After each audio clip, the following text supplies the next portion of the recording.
Ready, Freddy? My name's Michael. I'm Michael. And I'm on wide mode. Wide mode? Right, ready? Yeah.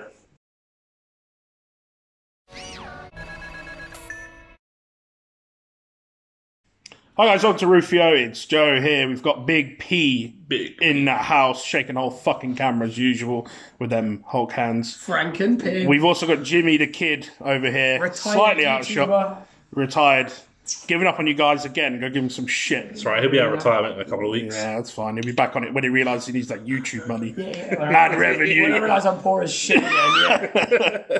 Right, so Big P, what have you got for us today? I have got Nekroz. Nekroz. Yeah. The new old deck. The best, the golden oldie. So, Yeah. let's get your thoughts on this. What's your feeling on this format? Ready to hear my recycled theory, because you just watched my deck profile 2 days ago and built this, so good luck, folks. Over to you. So, let's hear the theory, Pibs. So my testing consisted of about 4 hours of playing against Trickstar and realizing that Trickstar shits on this deck. Yeah? Yeah. And then I came to a tournament and I played 2 Trickstar players. How did that go? That didn't go so well because the deck literally they play Droll, so it stops your deck. Yeah. They burn you when you search, Yeah. so you die. What else? They reincarnation your hand away when you go to play a ritual spell, so you can't summon. So basically, it's everyone else's fault except your own that this has gone badly today. Yeah. Okay. So what does it do that's good?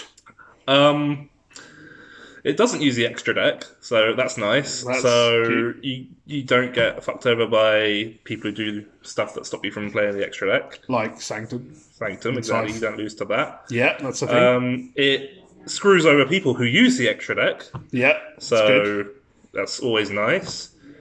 People don't know what your cards do, so you spend a lot of time reading, and you go into time, and then you make Cowboy. No, you don't, because that would be cheating. You jokingly. Jokingly, by the way. Fuck's sake. Right, okay, let's memory. Let's get stuck into the Okay. deck profile. Show us what you got then. Okay, start with the main deck. So, play 2 Clauseless. Yep. This can be 3, but I'm playing 2 because I have 2. What's up with his feet? Are they like... They're like bird feet because it's Miss Bird Clauseless. Is that 'Cause like it's based the on the ultimate furry fantasy? Both feet and They're all fur based counted on for. they're all based on synchro monsters. Didn't you know this? Did I fuck? I don't know anything about this deck. So yeah, Clauseless, he's the spell searcher of the deck. Okay, sure. When he's also on the field, he negates and makes a special summon from the extra deck monsters attack 0. Yeah. So that's always good. But you never summon him unless you're doing it with something else, with one of the cards. Brionac is your monster searcher, and he sends 2 extra deck monsters back to the deck when you summon him. Yep. He's back at 3, and it made the deck relevant. 2 Trish, because banishing cards from your opponent's hand, field, and graveyard is fun. Strong. Also stops targeting effects in the hand, Brilliant. which rarely comes up. I play 2 Valkyries. People Yep. say you shouldn't play this card, but I mean, why would you not have a I can't die button?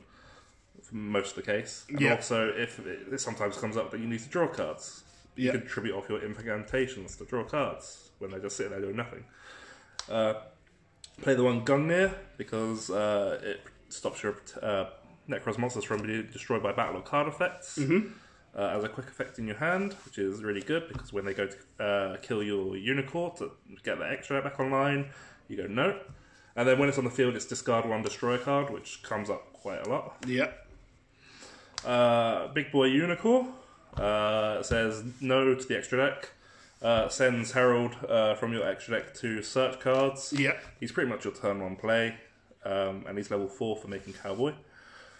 You can also discard him to add a Nekroz card back from your graveyard, but you're never really doing that. Yep. Unless you've got the ritual card that summons from your graveyard in hand.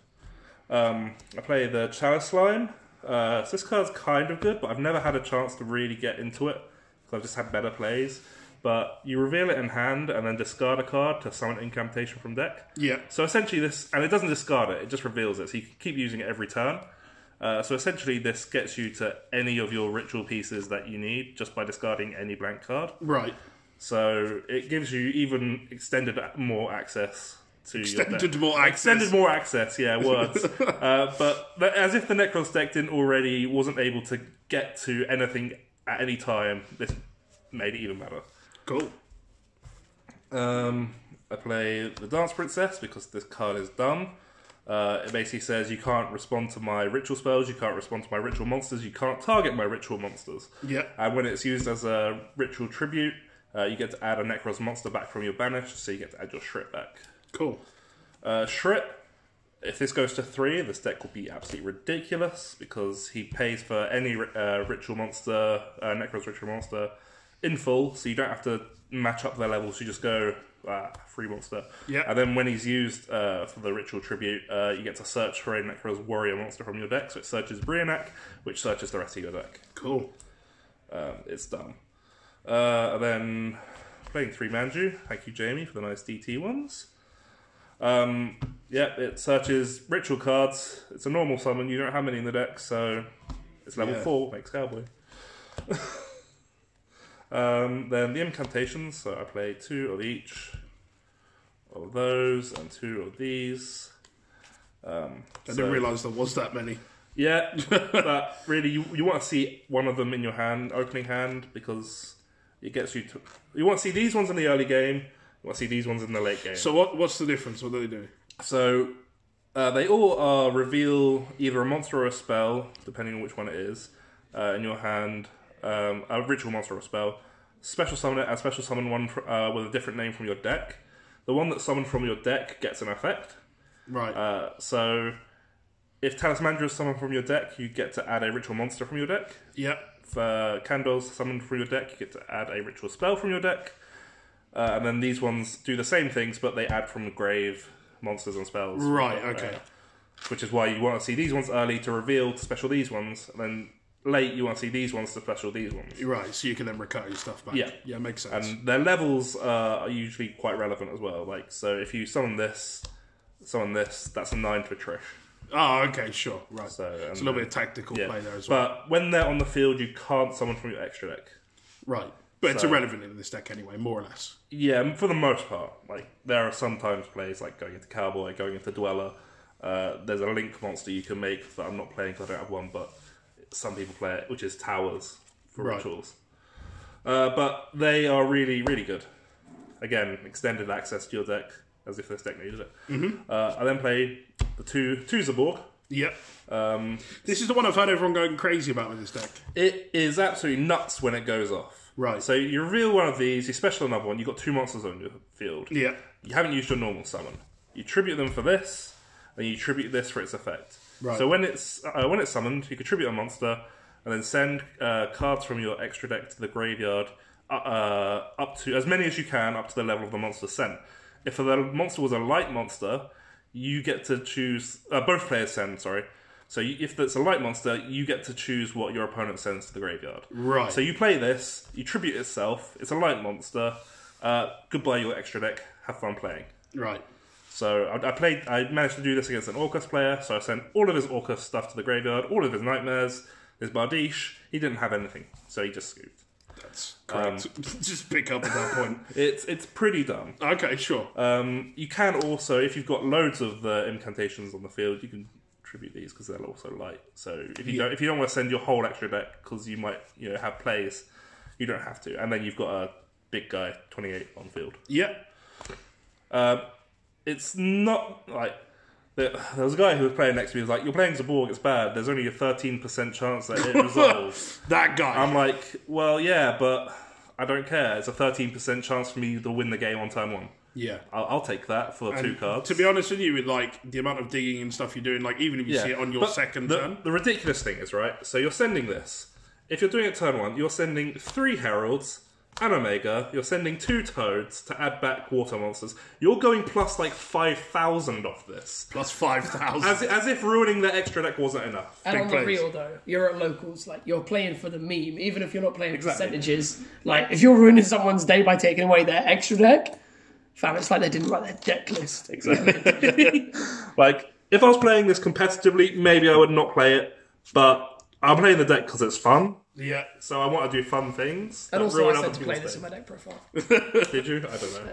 But it is, I don't know. I only watched it right before I did build this deck. it is bonkers when it goes off, and that's what matters. That's all the monsters. It's lots of monsters. I don't know how many.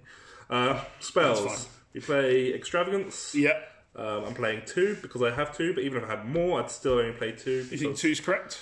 Yeah, because if you get through enough of the game to play all 3, you don't even have enough monsters to banish to resolve 3 okay. That for kind 2. of makes sense. And if you draw it off itself, then it's like... That's It's the same issue as Desires has. Yeah. You don't want to see Desires off Desires. But then again, you don't even want to play 2 because you don't want to banish so much of your extra deck that you don't have your extra deck... sort of there in a pinch. As you don't have the utility of your extra deck for Kaleidoscope. Right. This card is at 3 for some reason. Yeah. Thanks, Konami.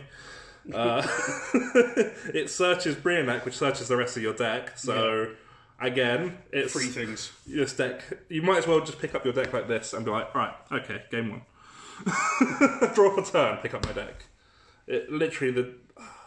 Back in the day, this was like what raged me out, because this is the first deck that ever...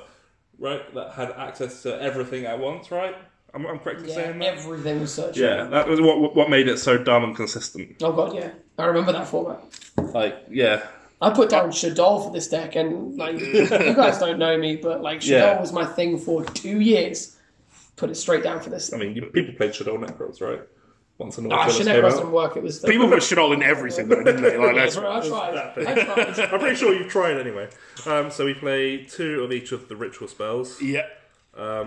Again, do you think 2's correct on all of those? I haven't needed more than 2, Right. ever. To be fair, Cycle and Mirror could probably go up, but the main deck space is actually kind of tight in this deck. There's occasionally been the argument for the 3rd cycle, just to, like for late game, but we're not in a format where this deck lasts long enough for that to matter. Yeah, there's not a lot of like late game. Really You can only use 1 of each per turn, and you can recycle them with the incantations if you need to. But then they're dead for that turn. And they're already bricks as is. Yeah. Right. So. Yeah, okay, I can see that. But yeah, that makes so this sense. one summons by banishing from the grave or using normal ritual things. This one sends from the extra deck and or hand or field. And this one summons the monster from your grave by using normal ritual conditions. Okay. They all banish themselves with a monster if you have no monsters on the field to search another spell. Okay. So they're good. I mean, not much to say about them. 6 is enough. You just need to micromanage it.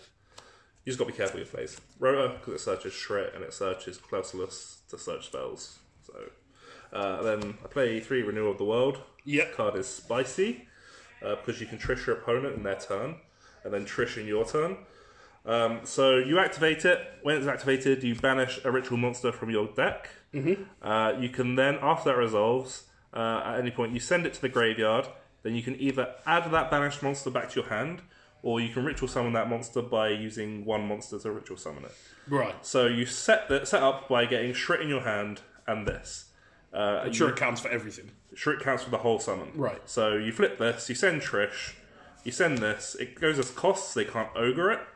Then you pay Shrit, you summon the Trish, you Trish them in their turn, Shrit goes to the graveyard, Shrit adds you another Trish, and you can see where this is going. Yeah. and then in your turn, you use Mirror to banish the Shrit to summon another Trish. And then they get cut. Yeah, so they're going bye-bye if you can set this play up, which is not hard because all you need is this and Brionac, or this and fucking Rota, or this and half the cards in your deck. Okay, sure. But it is good because you don't have to ritual summon with that card. You can just add it to your hand. Yeah. So you can just flip this, add a Valk if you think you're going to die. You can flip this, add a Brio if you just want more search. You know, it gives the threat while it's on the field, and like, yeah. So it's a good card. It's spicy. It's good for going first. It sets up good plays. Gives you options. Gives you a decent amount of interruption in your opponent's turn, other than my floodgate monsters are on the board. Yeah, which you kind of need now. You don't need like continuous stuff. Isn't as like you need to be able to physically interrupt them at the right time. Okay? Yeah. Having just a Trish in your opponent's turn is just devastating in a lot of cases. So that's the main deck. I think that's 42 cards. Yeah. I struggled to get it to 42 cards. You could take those Aborks out, I guess, but we've been over that. We want the spice.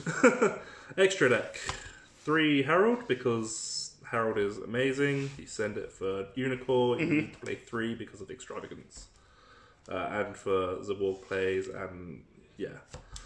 Play the Entis, because if you're going second and you need to clear a floodgate, like if they flip over you, there can only be 1 or something. Yeah.